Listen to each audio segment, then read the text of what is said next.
So tell me a little bit about your father's grocery store. When did he establish that? What was it called? Where was it It was located? Mosley's Grocery.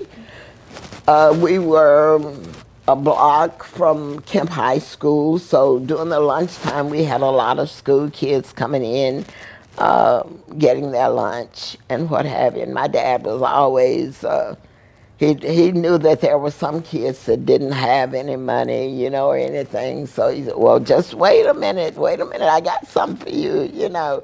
So he would want to be sure that, everybody got something. He would give, back in that day, you could get maybe 2 or 3 slices of lunch meat for about a good nickel, you know, and he'd throw in the crackers. And then, of course, you could get some cookies, 2 for a penny, or the Big Jack cookies, a penny each.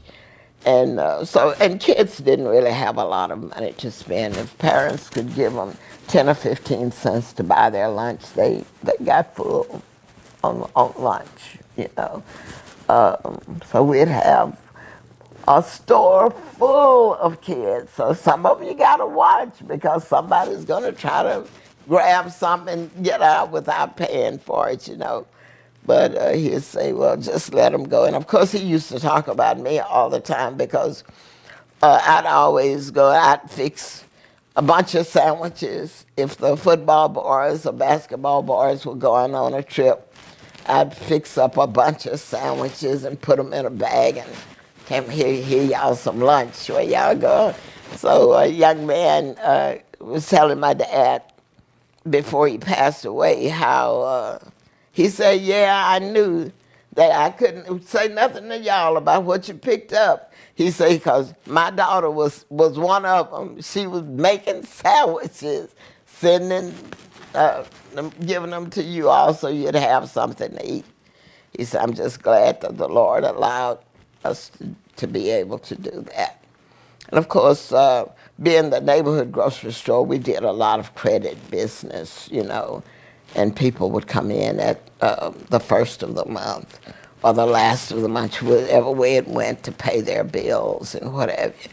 And of course, even after closing up, we still had some that still owed, but God was good. Mm-hmm. Yeah, he allowed them.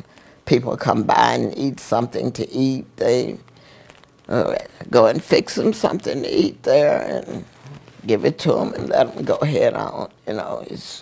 He was very, very humble about doing that, helping others. And this grocery store was established the year that you were born? Yes. In 1935? 1935. And did your mother also work in the store? Yes, she did.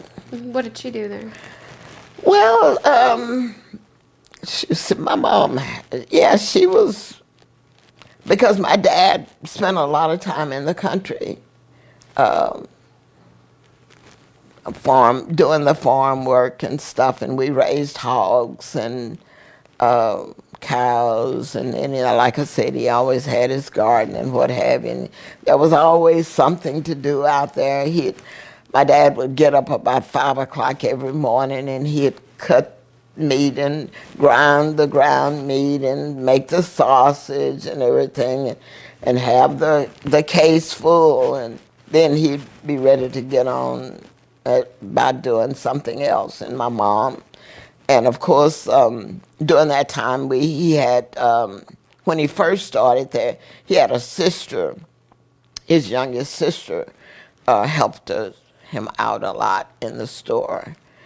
And then from time to time, he'd always have a niece or 2 nieces. They all came up starting their first jobs in the store, helping out.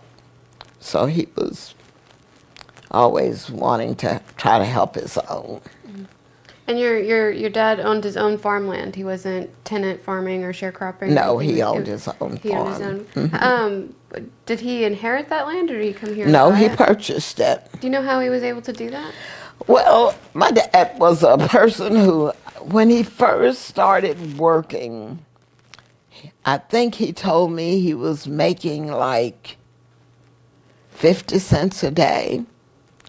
But he was always a person whose mindset was, whatever I earn, I'm going to save something.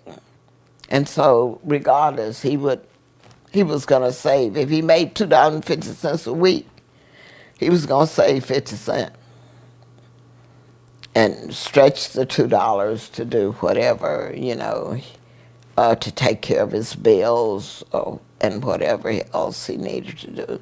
This place out here is one of the places that he purchased while he worked.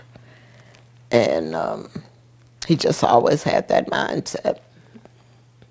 So we're sitting now where your dad's farm used to be.